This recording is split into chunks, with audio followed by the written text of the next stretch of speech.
All right, welcome back to another episode of Living Room Logic, where we break down some science topics. And this week we want to talk about something a little bit interesting, a little bit unnerving, something which is a little bit confusing and certainly a little bit fishy. And we want to talk about certain ways that people get around the law every now and then. But to get into this and to try to give you an idea about how this works and what the hell I'm even talking about, Aiden's going to break down a story about our favourite upstream swimming friends, the salmon. I'm going to bestow upon you a nugget of knowledge from the salmon themselves. A terrible tale, actually. Straight from the source, I like it. I am actually a researcher working on salmon right now in Ireland. And as we've talked about in the past, I'm interested in climate change and the way that it affects species, in particular marine species. And right now I'm working on a species called Atlantic salmon. And a lot of you probably like eating Atlantic salmon because you can also put them in these little pens and make loads of them. And they're called farm salmon, and they're really tasty. Salmon are delicious. But there's actually a sad story about salmon that's gone on for decades.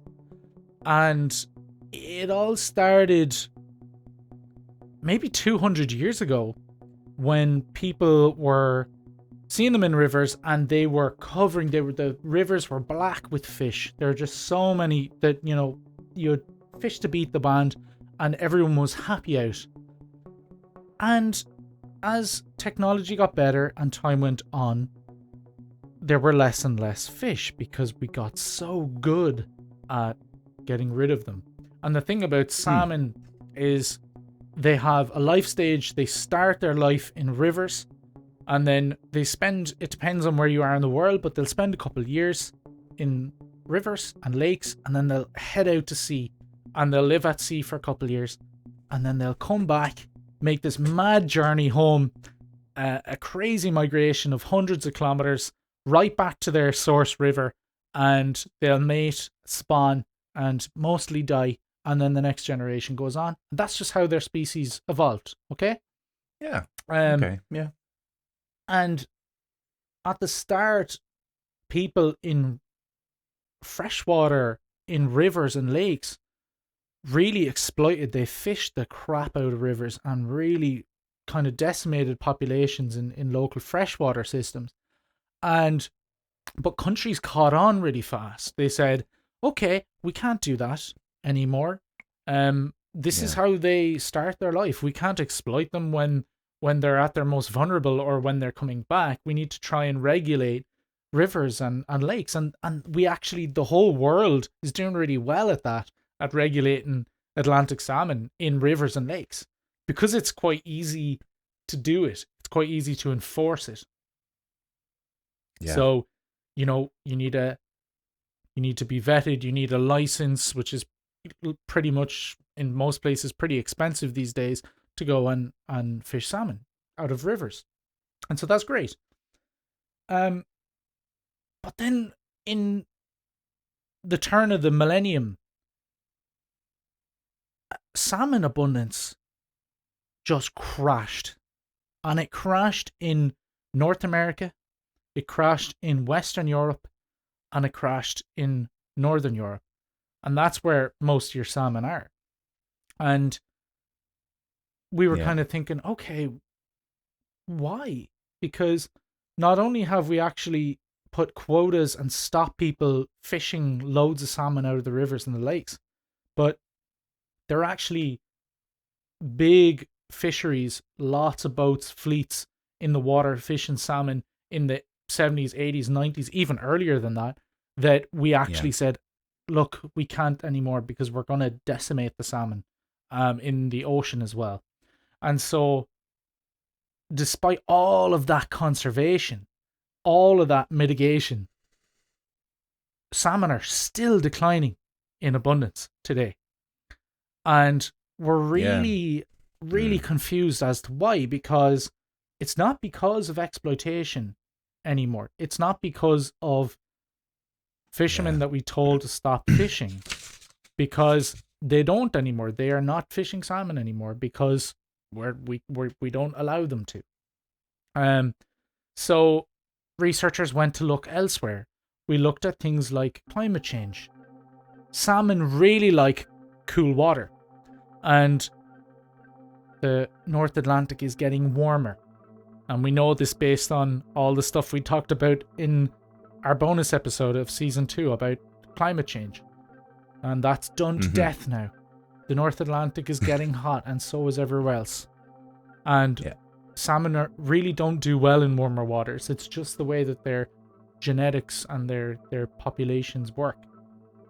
Yeah. Okay. But the thing is, temperature alone and the other effects of temperature change can't explain the full story. For some reason, there's still always extra things. There's extra variability in the data that we can never ever seem to explain. There's always a gap. And so there's loads of other things that people have also said, hey, these are really bad for salmon. Hydroelectric dams with turbines. So those were bad, and then we changed them. We made these things called fish passes where the salmon can go through. Water control, like in Galway City, there's a weir for water control, and there's actually a little slipway for fish now. That wasn't always there. There's things like pollution. There used to be a huge issue in America of a thing called DDT, and it was an insecticide, and it was super cancerous, and it was very bad for all sorts of fish, not just salmon, and all sorts of marine life, everything, people as well. That's gone now. So we've done all these things, and we have basically every single opportunity, every problem we see, we actually have done really well to stop them. We should be proud of what people have done in the past and right now to help these kind of populations come back. Yeah. But there is a big elephant in the room. And I actually, from the project I'm working on right now, there's a big gap in what I can explain in young salmon from the west of Ireland. And there's several other studies around the world that are figuring this out. And a paper just came out a couple of months ago from one of the people on the paper is actually someone that I've worked with before, and he's been working with salmon for like 50 years. He's such a wonderful researcher, guy called Tom McDermott, and he's just so passionate. Like, I've never met such a passionate person who just cares so much about this, actually. That's good. And so it's really, really inspiring, but it's also like, wow, that guy really likes fish. But the paper they came out with was actually saying, hey, so I don't know if you've noticed, but what if those people who we told not to go out to sea and fish the salmon, what if some of them still are? And they kind of thought about this a bit more, and they looked at abundances of salmon all over the rivers, all over North America, Europe, West Europe, North Europe, Spain, Portugal, everywhere. And they notice all of them in the late 90s and early 2000s, it all happens where they all drop off. And it's not explained by any of these things that we've talked about already. And they said, you know what? The most likely thing is actually the most simple thing. Most of the time tends to be. So they actually are one of the first people to really go out there and say, we actually think that a thing called illegal, unreported, or unregulated fishing, IUU fishing, it's basically illegal fishing, is the reason. And this is all kind of, it's very like, when I even say it, it sounds conspiracy like. But it's not, because there's an incredible amount of information that they put forward. The fact that this all happens all at the same time in everywhere in the North Atlantic, all of the places that salmon come from, it happens. And then they actually went and proposed the places where they think that the fishing is happening. And this is something I didn't really ever think about, but there's a barrier 500 kilometers away from land called an economic zone, an EEZ. And past this zone, no country has jurisdiction. Past that zone is called the high seas. And it sounds like Pirates of the Caribbean, but it is happening right now. Anyone in the high seas can do whatever the hell they want. There is really no enforcement of a lot of things in the high seas because you're more than 500 kilometers away from land. It's very hard to find a needle in a haystack, especially that far out. But there's actually these two places that they think that salmon go that are outside of these economic zones, that are out in the high seas. And there's one kind of north of the Faroe Islands. It's kind of north of England and north of Iceland. And it kind of looks like a banana. So they've called it the banana box. And they think that a lot of this illegal fishing is going on there. And they actually thought about it. And they were like, the amount of boats that need to be illegally fishing don't actually need to be a crazy amount. There can actually be between 30 and 50 large boats in the water doing this illegal stuff. And that's enough based on how low the populations are right now. Because in North American rivers, salmon returns. So the amount of salmon that come back to the rivers after going out to sea has dropped by 90%. And it's insane. They're just basically the stocks there have collapsed. Over in Ireland and in West Europe and South Europe, it's at 70% drop. So huge again. And then Norway, they actually think that Norway is kind of getting away with it. The Northern Europe, they actually think the fish go even further north than where these illegal fishing sites are. And so they actually think that the fish in Northern Europe are actually getting away from those sites. So that's why there's only a 50% drop in fish abundance there. So, that is... the Southern European stocks are getting hammered, and the Southern North American stocks, those ones are, not only are they at like the warmest place that salmon can tolerate, which is like, their least favorite place to be. They would much rather be further north. But those populations are also being the ones that are targeted by these illegal fisheries. And so there was a term that I came across that I sent Andrew out to look up, and it's a term called flags of convenience, because I had never heard this term before. But after you hear about this, you might think, well, wow, maybe it might be a lot easier than you think to actually make to do illegal activity on the high seas. So Andrew, what have you found about flags of convenience? What are they? Other than convenient flags, they are other than that, what a flag of convenience is a business practice, right? Mm-hmm. Essentially, it's a business practice where a ship owner would have a business. You own a big ship. It could be a big transporter. It could be a fishing ship. It could be anything like that. Yep. And you're running your business off that ship. You're moving stuff from A to B, or you're going out fishing and selling from the docks. Yep. To run your business best, you want nice, cheap taxes. You don't want to be over-regulated. You don't want anything like that. Now, you're kind of screwed if you are an Irish person in a town in Louth and you want to open up a shop, you can't really avoid the laws. Or if you're born in China, you also can't help but have half of your CV submitted from people under 12. Okay? There's a lot of dodgy stuff going on. But if you're a ship, you have a choice. If you're a ship, you have a choice where you can register your ship at any dock in any country in the world, and you will fly the flag of that country, and your ship will be regulated by the laws of that country. And this way you can avoid taxes, you can avoid laws, okay? And proof is in the pudding.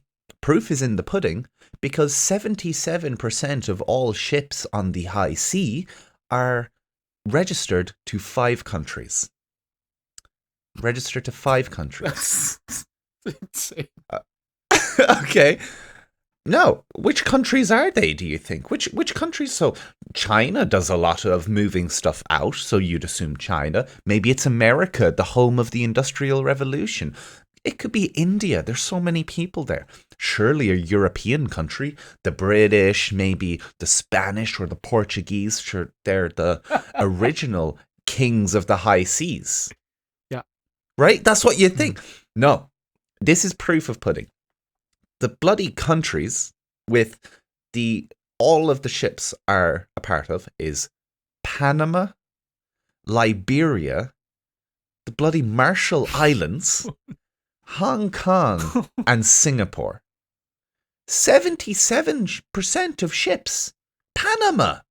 Do you remember the Panama Papers? Do you know why? Do you remember the Panama Papers? The Panama Papers were when all of these world leaders had secret bank accounts in Panama. Now, why did they have secret bank accounts in Panama? Because there was no taxes and there was no regulations and there was no one who was going to check to see if they were being bold. Yeah. So why do you book your ships in Panama? For the same reasons. And there's a long history of this, Aidan, which really blew my mind, right?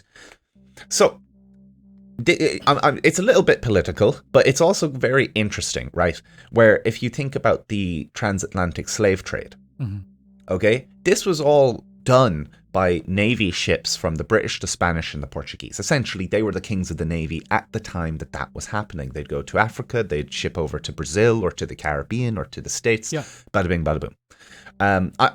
Look, that's awful. Not getting into that. I'm talking about flags here.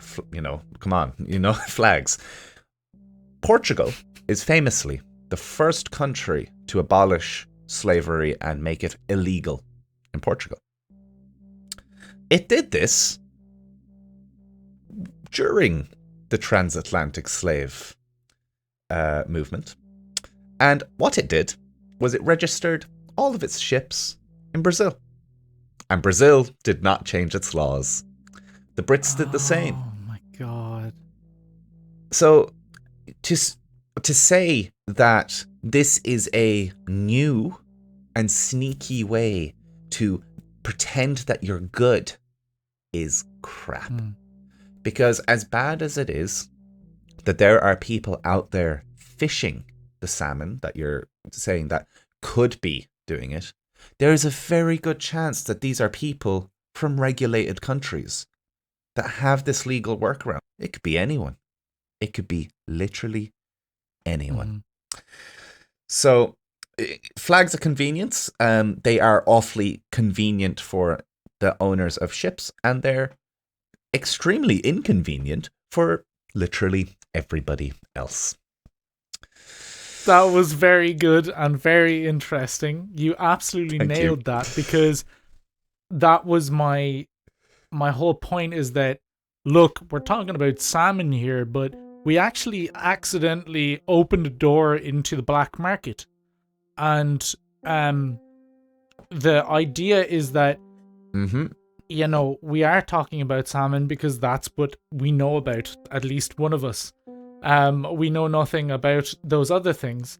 But let this give you an idea of what might be going on in the high seas. I remember reading about this a Yeah. few weeks ago, and I was just freaking out because I thought that the time of pirates and no man's land and, you know, all of these things were over. They were done. They're in movies in the bloody 17th century. Yeah. No. Yeah. It came into the 21st century, and so the thing is as well, back to overfishing salmon. You can fish salmon in the banana box, and there are boats that are so big, they're called factory ships, that you can offload your entire catch onto that factory boat. And you get paid in the high seas. And guess where the factory boat goes? Off to Asia. Off to India. Off to somewhere that isn't Europe. So, you know, it's not they think it's not the European countries that are doing it, because if they bring those salmon into a dock in Ireland, it will get spotted and they will get in big doo-doo. But the crazy thing is that all of this activity can go completely unseen at sea. There's a pretty cool story about the USSR back during after World War II and before its fall after the Cold War. They used to do a practice called whaling, and it was quite common around the world that you would kill whales because they were really important. The fat could be used for pharmaceuticals and medicines and all sorts of beauty products, and it was actually really useful for humans at the time. But it soon became totally a novelty because of the fact that we could chemically make these things. We didn't have to murder entire populations of beautifully charismatic marine mammals. So the USSR signed a global treaty on the ban of whaling.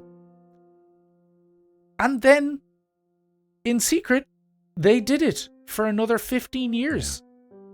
And that no one ever found out because of the fact that the high seas are in the middle of nowhere. Christ. And so, if an entire very powerful country at the time, and Russia's still a very powerful country, but if the USSR could do have an entire whaling industry that was completely unnoticed for 10, 20 years, I think it's very likely that we're still missing a lot of things that are happening in the high seas that we just don't know about.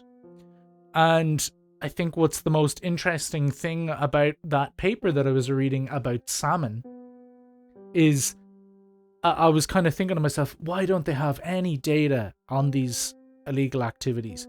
Why don't they have anything? Because it's impossible. How could you do it? How could you do it? I think they used off Iceland, they used planes, and they would do aerial surveys of boats. And if the boat didn't have, because you can track boats online, and if a boat is regulated and is doing something that isn't dodge, it probably has its sensors on, and it's satellite sensors that are telling the world where it is. If it isn't, chances are it's probably doing something illegal.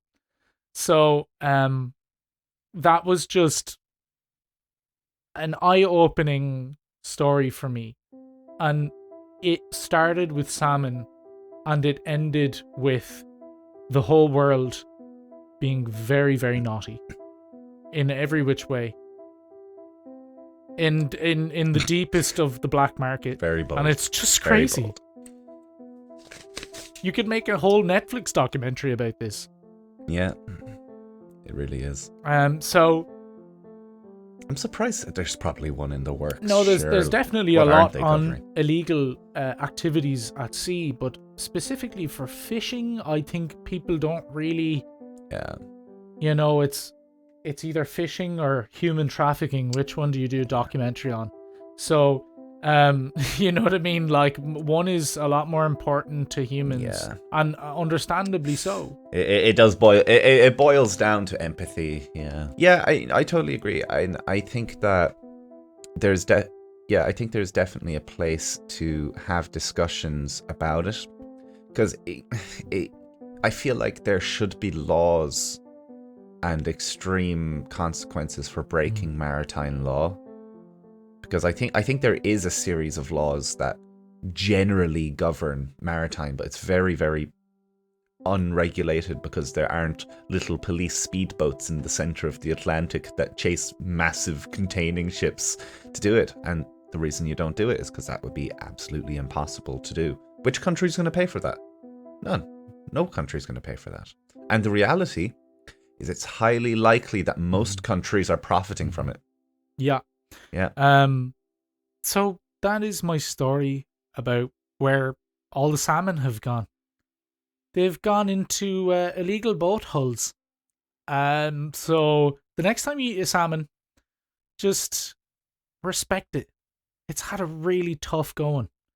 And let's hope that all this stuff gets caught out at some point, and we might let the salmon be happy and wholesome again. Right before we fish them and eat them and no.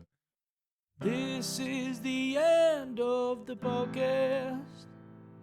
We hope you enjoyed your time. If you're feeling generous and you're not completely skinned, why don't you give us some of your money?